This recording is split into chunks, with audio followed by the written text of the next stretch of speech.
যোৱা বছৰ আমি 1 কোটি গছ পুলি ৰুইছিলোঁ আৰু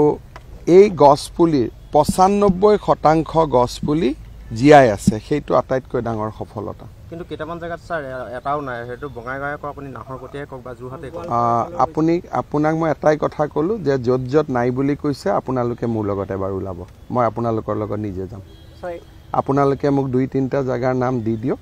মই আপোনালোকৰ লগত নিজে যাম আমি বঙাইগাঁৱত গৈছিলো তাত দেখা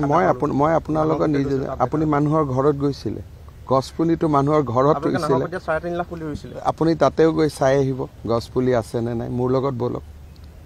কিয় ইমান নিগেটিভ কিয় মনটো আপুনি সঁচাই নাহৰকটীয়া গৈছিল নাহৰকটীয়াত আমাৰ আপোনাৰ ৰিপৰ্টাৰ যোৱা বাদ দিয়ক আপুনি গৈছিল জানো নাহৰকটীয়াত গছপুলি নাই না আপুনি গৈছিল জানো না কেমেৰাটো গছপুলি নোহোৱা জায়গাটো কেমেৰাটো লগাব পাৰি সেইকাৰণে মোৰ লগত নাহৰকটীয়াত গ'লে মই গছপুলি কেডাল চাব যাম আপোনালোক মোৰ লগত ওলাব আৰু তাৰ পিছত যদি কথাটো ভুল হয় তেতিয়া কিন্তু আপোনালোকে ক্ষমা খুজিব লাগিব হ'ব